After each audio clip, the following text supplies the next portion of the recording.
Now I've just come over to the Walberswick side of the River Blythe on the foot ferry, the rowing boat ferry from Southwold. It's a really bright, clear October day. The light is really sharp. Now these ferry sheds have been painted many times, so they're quite an iconic view. And it's a subject I've painted before, both in the summer and in the winter, in the bright sunshine and on a grey day with rain. So it'd be nice to do it in reasonably comfortable conditions. This is a really good place. I'm out the wind, I'm in the shade, and I've got a shed to my back. So let's start the drawing. Now I'm drawing this with a 4B pencil. I think a soft pencil is the most versatile for this type of drawing. Now the first thing I consider is where I'm going to put the horizon. I'm going to have it naturally about a third of the way down. It's not the most interesting sky, but there are a few wispy clouds building up, so I'm hoping it will be more interesting later on. Now the dominant feature is the iconic Walberswick Ferry Sheds. The far bank is quite complicated, but we'll deal with that once we get to it. Now as for placement, although I don't consider composition overly much, I'd probably just do it by instinct.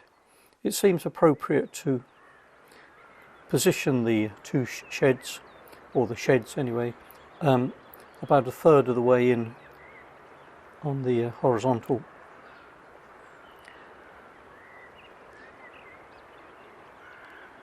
Now be prepared to simplify things. This is very much about the ferry sheds, and there's a shed directly behind the main ferry shed which I think confuses things, and the last thing you want to do is confuse the viewer. So be brave and ruthless. I'm going to leave that shed out, and frankly you'll be surprised how few people will recognise that absence. Any little break in a horizontal, like the little white notice board sticking up there, is useful. I'll just outline those letterings, or the letters on the ferry, and we'll come to that, and I'll show you how to cope with that when I start to do the painting. Always work from what you've already established and build out from there. Don't launch out into the wild blue yonder, otherwise the negative spaces will get mistaken. And when you draw the horizon, the skyline, just look to see where it intersects the sheds. That's very important, and then it all fit together.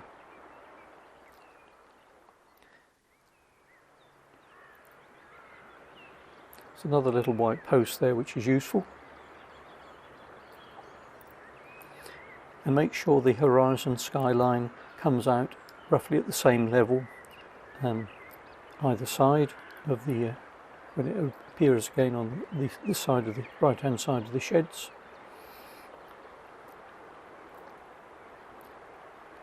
Now the far bank is very complicated.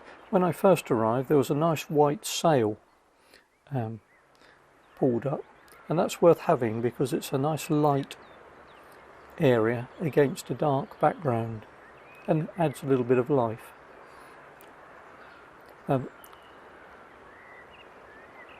This far shore, the Southwold shore, is full of little sheds and moored boats and boats pulled up on the mud. There's just a white dinghy on the Walberswick side.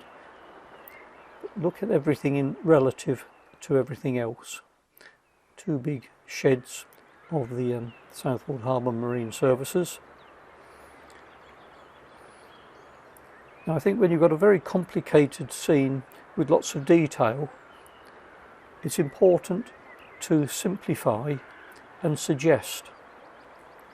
And what I try and do is pick out one or two major forms and draw them as accurately as I can. Accuracy is very important here because the fewer you put in, the more work they've got to do in terms of representing the whole. We need to do enough so the viewer can make up the rest, and hopefully they'll do a better job of it than me laboriously and meticulously copying every little detail. And when you look across there, there's only one or two forms that you can easily identify and put a name to it, like the hull of a boat or the cabin top. The rest, particularly if you're not nautically minded, are simply specks of colour of different shapes and tones and sizes. Now establish this near bank, and when you do that, don't just think of the positive shape of the bank, but look at the sort of how much water the River Blythe there is. It's just a sort of a long thin arrow shape there.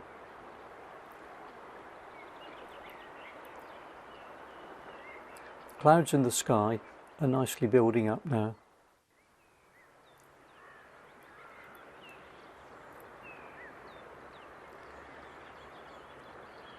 I'll just put one or two little figures in, just establish where the heads are in relation to the background, and they'll animate the subject, give it a sense of scale, and the composition is such that you'll be led into it, and where the grass is and the gravel nicely leads into the shed, and I feel that the viewer looks to see where they're going to walk, and that is the opening between the right hand side of the sheds and the river.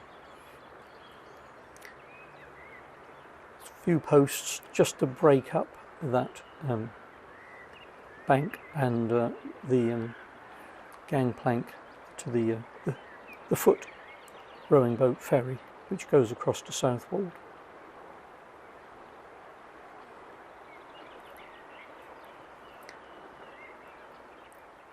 I just do enough drawing to guide the brush.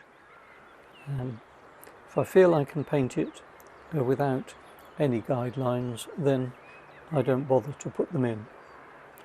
That keeps me engaged in the painting and stops me from just colouring in between the lines. Now, as usual, I took the precaution of priming my palette with fresh paint before I left home, so all I've got to do is open the lid and I'm ready to go, and I'm not fumbling about getting the tops off tubes of paint, which delays getting on with the painting. Now, before I start, I'd just like to see how the paper is going to take the paint, so I don't want to start with any major shapes, and the first thing that's going to move, of course, will be the figures. So I'm going to fill my way by putting these small figures in. I don't necessarily dress them as they are. I'm most interested in colouring in their jackets and trousers so that they contrast and stand out if necessary, or merge if necessary against the background. So a little bit of cerulean blue.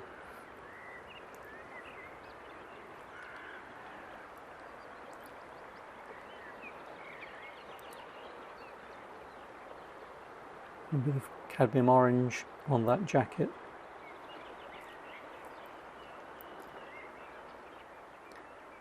Light red and raw sienna to give me just a suggestion of the heads.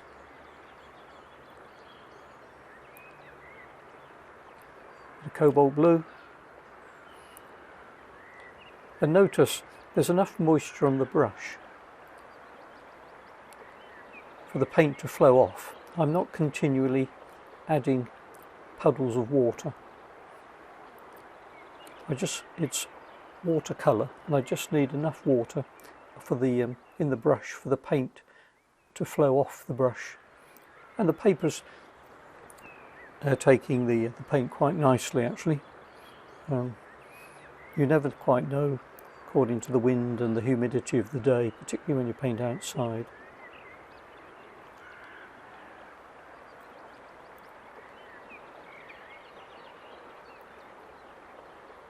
Now my aim is to get a nice, clean, fresh look and use the watercolour to replicate the freshness and brightness of the day.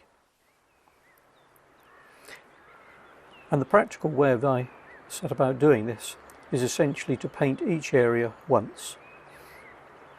So I'm just indicating the gunnel of the little rowing boat that's pulled up on the Walberswick shore.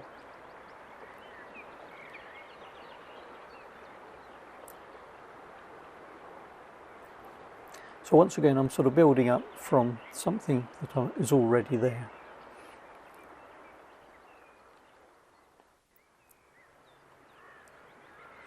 A little bit of burnt umber, raw sienna and the umbers, and some cobalt violet. Very useful colour, I find, except it annoyingly gets the skin on very quickly. All colours have a particular character, their own sort of characteristics. I'll just indicate the roof of the ferry shed itself. Surprisingly light. Don't underestimate the tone of roofs, even on black, so-called black sheds. They're facing the source of the light, namely the sky, and therefore they are light. Always compare the tone relative to the side walls. And I've painted round as you'll notice, I've painted round the little sign, which nicely breaks up the gutter line. And I've changed the colour as I've gone along. You know, a little bit of cobalt violet, a bit of raw umber, and even a little bit of cobalt towards the end.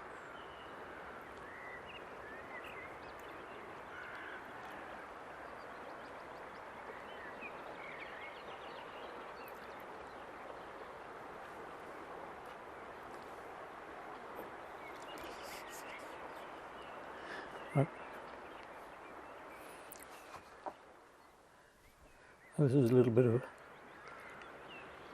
blue and burnt umber, burnt sienna, to give me the dark side of this shed here. But don't go too dark too soon, bearing in mind that we might want to put shadows in. So don't use up the tones too quickly. Some ultramarine and a little bit of alizarin crimson will give me a slightly more interesting dark for the side of the ferry shed. Dark there. Paint round. I'm going to try and paint round that post and the sign. Lighten it with a little bit of light red. Make it interesting. Whenever I go back to the palette, I dig into some slightly different colour to get a variation. Now as I paint around the side, but as I come towards the right hand side, I'm going to lighten it with a bit of raw umber. I'd rather lighten it with a colour than just add more and more water, which gives everything a weak and washy look.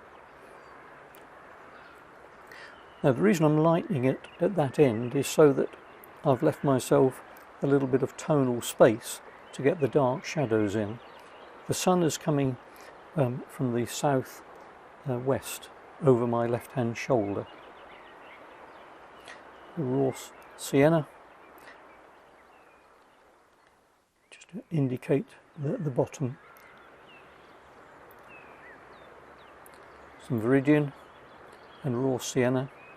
The raw sienna nicely softens the harshness of viridian and gives it some warmth, because viridian is quite a dangerous colour to use. So it's important to join the shed to the ground so it looks as if it belongs to the earth rather than just plonked on top of it.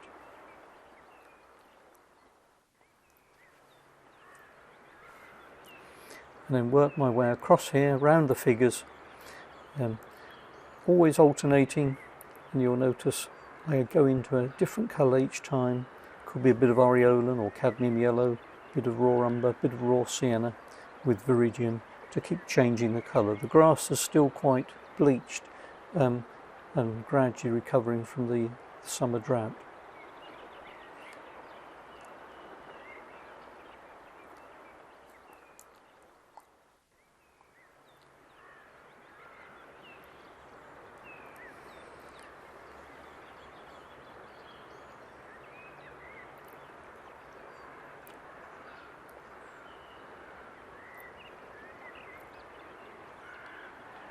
A bit of raw.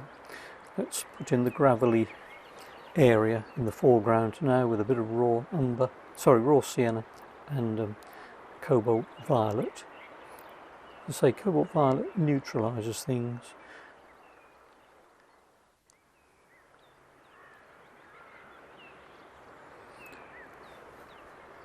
Now I start always at the top and work downwards, so I'm not risking a wet wash running into a lower down damp wash. If I get any sparkle here, it'll help represent the sort of gravel, and the gravel is surprisingly light actually. Again, it's a horizontal surface, getting the full glare of the light from the sky. And the sun is shining, there's no clouds in front of the sun, it's just a few wispy ones lower down on the horizon.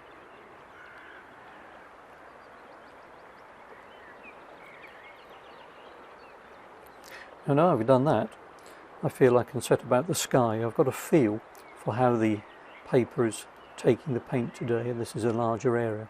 So a good mix of cobalt, which is quite a stringy blue, so I'm making sure that it's thoroughly mixed before I embark on it. And really load the brush up. Starting, as I'm right-handed, I start in the top left-hand corner. I'm going to keep going because I want some soft merge edges here.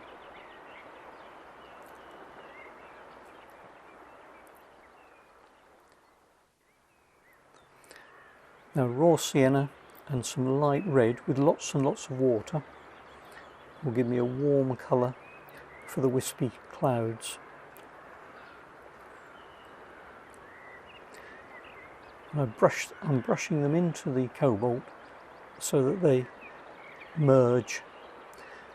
The little accidental flecks of unpainted paper, I think, lift the sky and give a sense of movement. To cover the sky completely in paint can give it a rather heavy feel, which might be appropriate in some conditions, but generally speaking, on a day like today, it helps brighten up the picture. And frankly, you've got to keep going rather than fussing about trying to fill up every little white fleck that accidentally on purpose reappears. A little bit more light red for the warmer wispy clouds lower down. I paint, if I can, round the sheds, which are now dry, and up to them.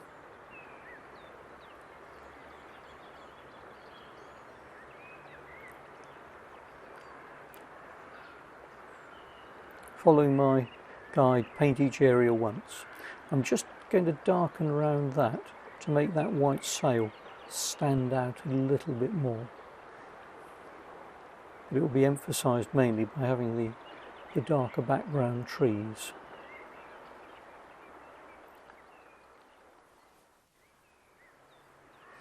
And I'll just put that, I've splashed a bit of blue there, so I'll just quickly wipe that. But I never worry about that sort of thing too much. It adds to the life of the picture. And the little bead is worth taking up sometimes in case it feeds back to give a cauliflower.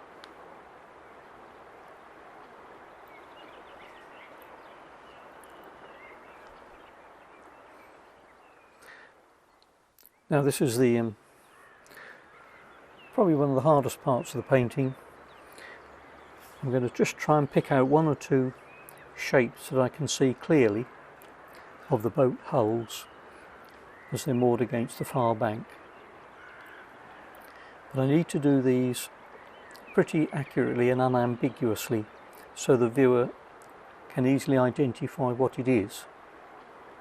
I can't emphasise how important that is, because the fewer marks you make, the more accurate they need to be, because they are representing the whole, and I need to supply sufficient information for the viewer to extrapolate from the little I'm visually telling him, so that he can supply the rest.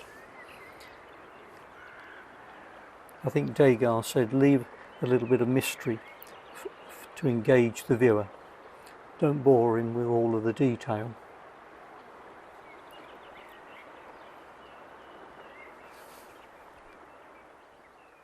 So various greys, and I vary these. Sometimes it's a bit of burnt umber and ultramarine, might be burnt sienna with ultramarine or cobalt. Burnt sienna gives you a slightly warmer grey, as it's a redder earth colour than burnt umber. They are just the little windows of the cockpits of some of the, or cabins of some of the launches.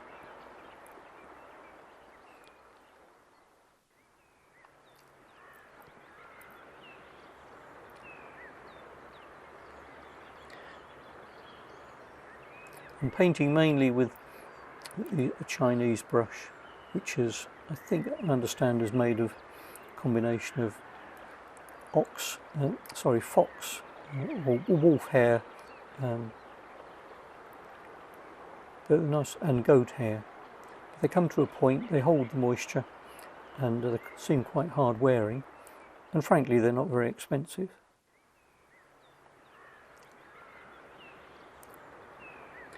Now ultramarine,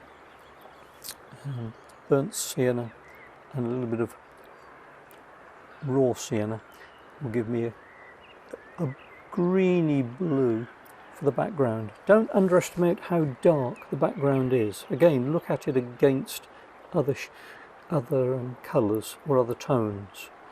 Tone is always relative. It's important. This tree is a little bit nearer, so I'll just add a little bit of viridian. It's important to always compare one tone against another. Don't think that simply by painting things in pale colour will make them go back into the distance.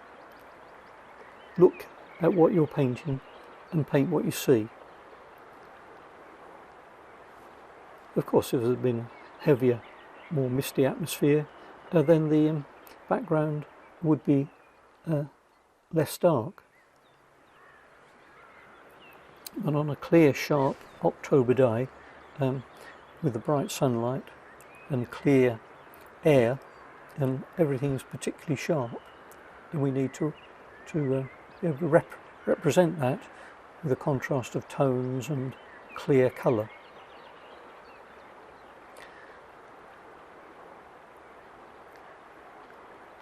Just a little bit of this, just a bit of viridian and raw sienna, which gives a nice warm green.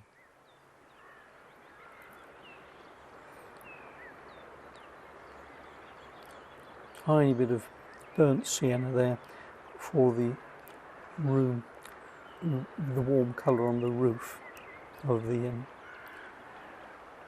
must be the Harbour Inn on the other side of the bank.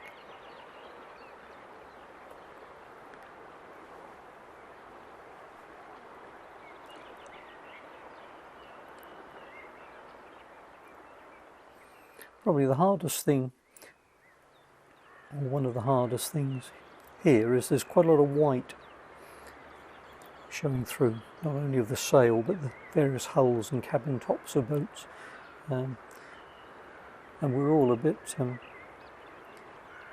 free with the paint. We must make sure that we leave plenty of white paper to give that sort of shininess to the boats.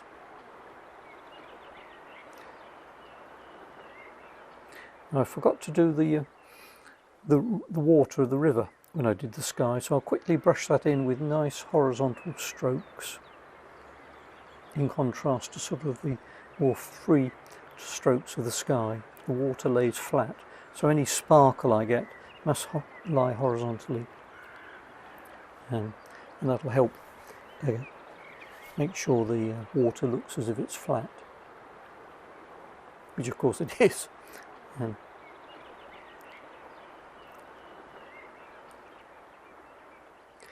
Now the sheds are dry, so I can now add some of the shadows, and I need something a bit darker than what's already there, so a bit of burnt umber and ultramarine.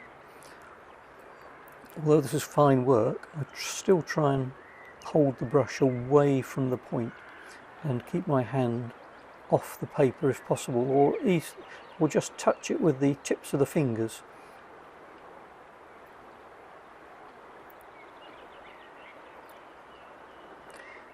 And I'm going to invent a little triangular shadow here, and that'll help tell the viewer the direction of the light and explain how the sheds fitting together, are close together. And then there's the little bits of decking and steps up to the sheds, which just suggest, don't overdraw them. I often just have short, sort of rather jerky little brush marks.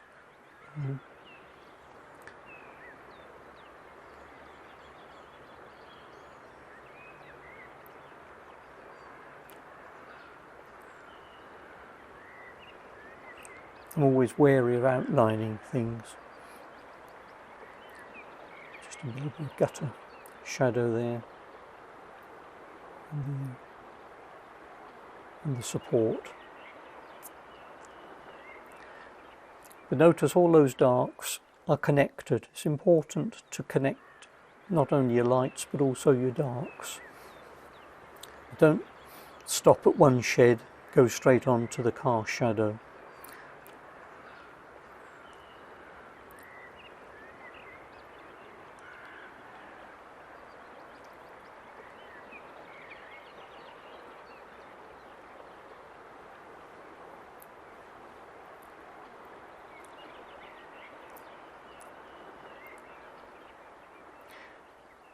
Now let's put in the lower grass, viridian and a bit of raw sienna and aureolin yellow, or cadmium yellow.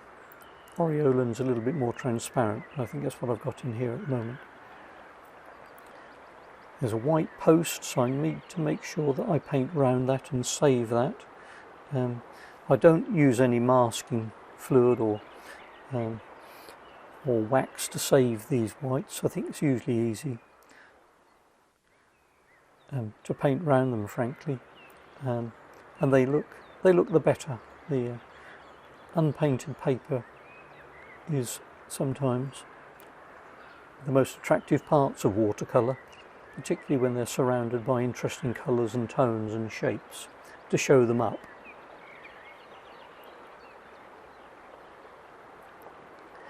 I'm just going to dampen, not wet, but just dampen that edge there, so that when I carry on, it'll merge and it won't look as if it's sort of been painted in two stages. Every time I go back to the palette, I just dig into a little bit more. Could be raw umber, raw sienna, all the time, just to vary it. The raw umber, raw sienna, then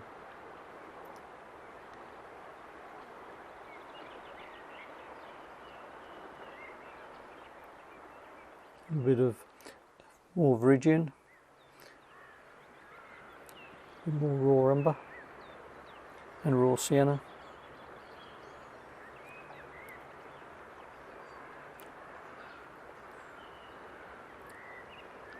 More raw umber.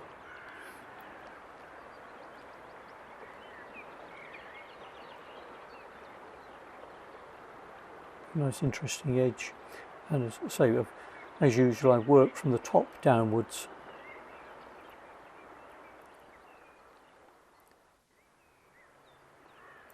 And just put in a triangular centre bit there to help the composition.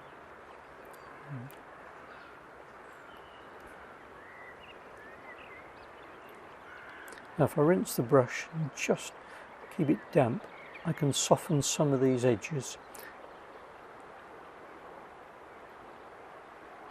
And the purpose of doing that is to make the grass verge look as if it belongs to the gravel.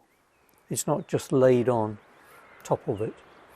I'm always interested in how I'm going to get the next layer of paint, how it's going to link, connect, make friends with the paint I've already got on the paper.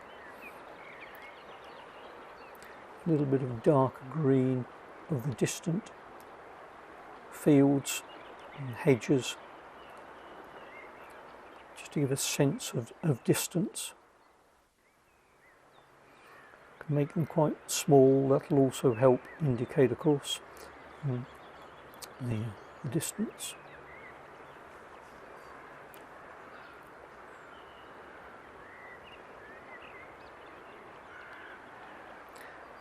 Just darkening that little bit around the white sail so it shows up a bit.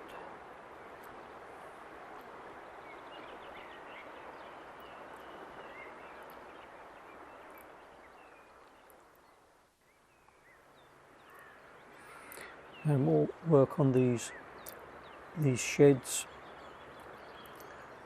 Quite a rich dark of ultramarine and burnt sienna.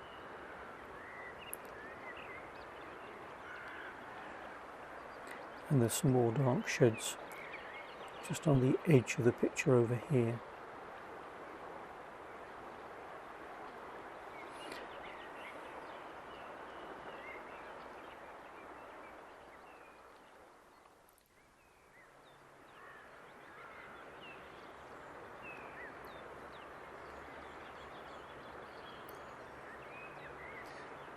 Bit of cadmium red.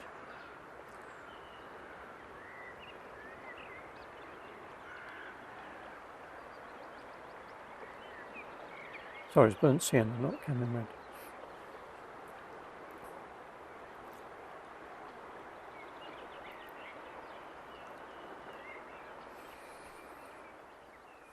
Now when you go into darks, don't have a formula.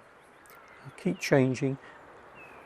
Usually most blues with one of the earth colours or a red, alizarin crimson, burnt umber, burnt sienna, will give you a dark. And even cerulean will help. Just restate those. Got to be careful there.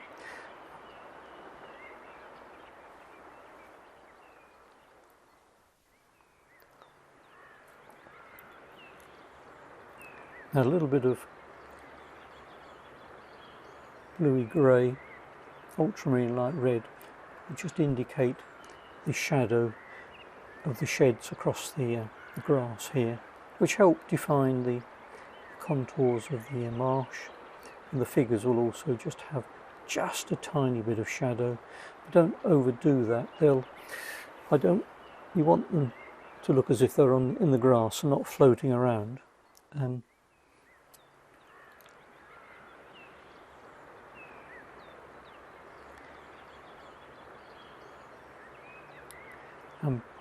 There's a light blue because the letters of the word ferry were light blue, and then what I'll do later on when that's dry is paint the negative shape. So I'm going to paint the letters rather than write the letters, but I'll wait for that to dry first of all.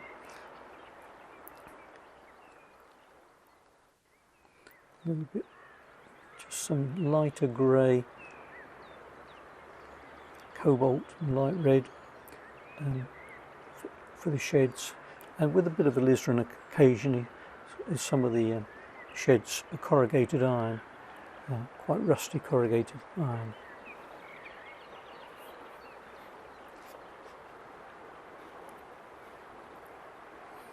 And then the long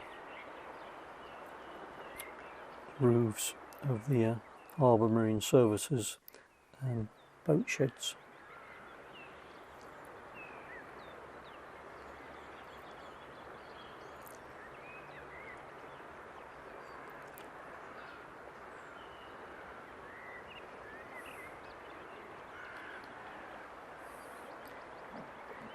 Now some of these little marks here are not so much drawing what's there, is just emphasising an edge just to sharpen it up.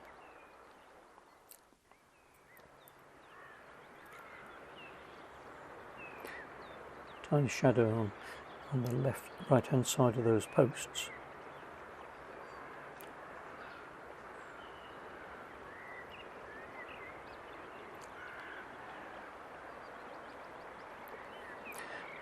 Now to paint these letters, what I'll do is divide the space into 5 shapes for the letters, and then paint, as I say, the negative bit for the F, the E and the 2 R's. It's a lot easier than you think it is. I've lost a little bit of the Y, I might have to scratch that out again later on. It's on a sort of a blackboard. Don't be perfect. It's surprising how few letters you'll need for the viewer to be able to decipher what is actually written. But we don't want their eyes to go directly to it. We want the word ferry to have the same, attract as much attention in the picture as it does in reality. You can easily overdo that. Now there's a bit of cadmium red for the odd little, there's a bit of burnt under here.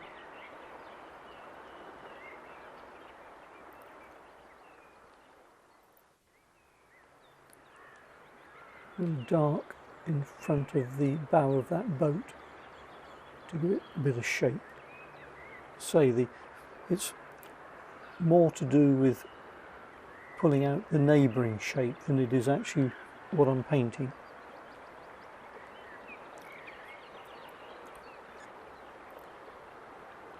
There's a crane here, getting it leaning into the picture, which is always helpful. And there's another little one, hoist or something there. We're always sort of useful to put these things in, then we can start suggesting a few posts and masts. And these long poles which the gangplank of the ferry ride up against as the tide comes up and down help push the background further into the picture. I've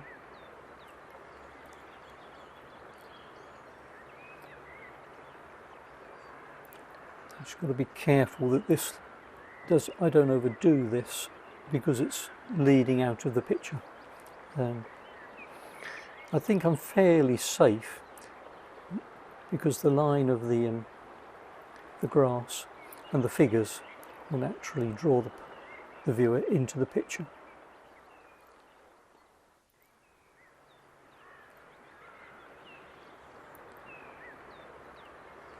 Absolute maze of gangplanks and posts,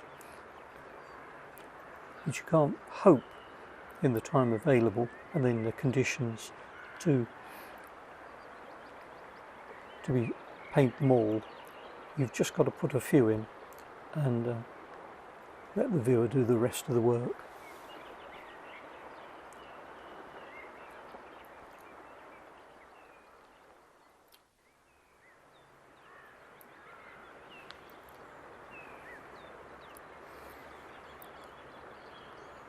While I've got that dark, I'll just do these little bits on the roof, and that'll be nice. And there's a little weather vane there, I'll just suggest that, but again, careful not to overdo it.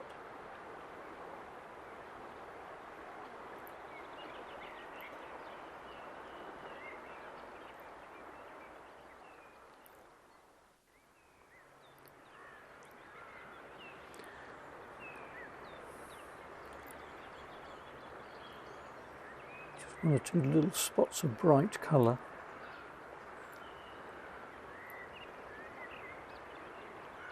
Cadmium orange, and cadmium red. I can just make out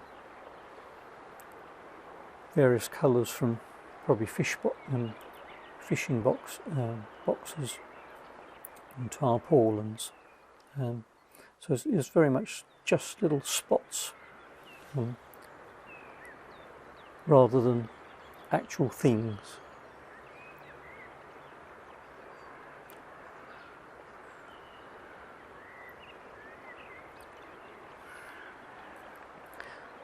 You have to sort of think that the ingredients in a painting are a combination of the subject and the watercolour. Just glazing this, and those ingredients work together. If you take too much of the subject, you end up with a photographic image. If you don't take enough, then you have something that's quite abstract. And I think each of us finds a balancing point on the spectrum between being hyper-realistic and being hyper-abstract. My aim is to show that the painting is of the ferry sheds at Walberswick, but also that it's clearly made of watercolour. And the final few strokes will be these masts. Everything is pretty dry now, so I feel I can put them in. And for this I'm using a rigger with a little bit of a belly to it. It's a fairly new brush and I'm not entirely at home with it yet. Just across trees, but it points nicely. Look at the masts and see how high they are and where they are in comparison with other things. Try not to land on the top of a figure's head when you're doing them.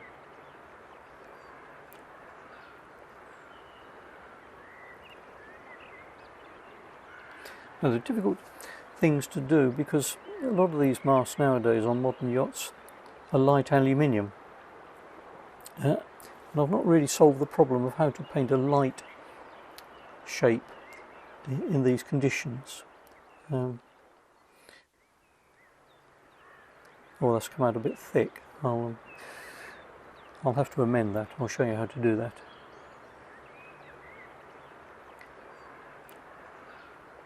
And that's not perfect either.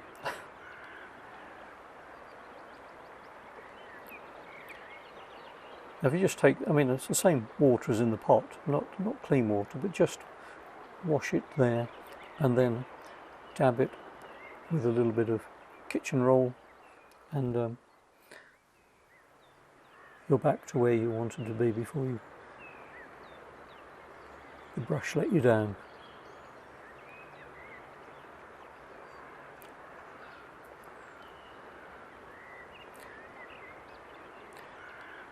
Now, just to deal with some of those light shapes, just very occasionally, and this is unusual for me, I'll use a sort of just a sharp craft knife like this, and I'll just scratch some of the masts, particularly the light masts where they're against a dark background, and they'll show up.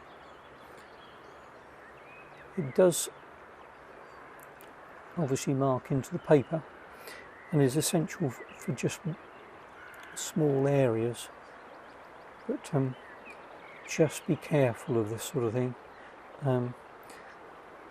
Scratching paint off can be very addictive, and you're trying to retrieve the pristine white paper that we all find so attractive and wish that we'd left as it before we went and spoilt it by putting paint on.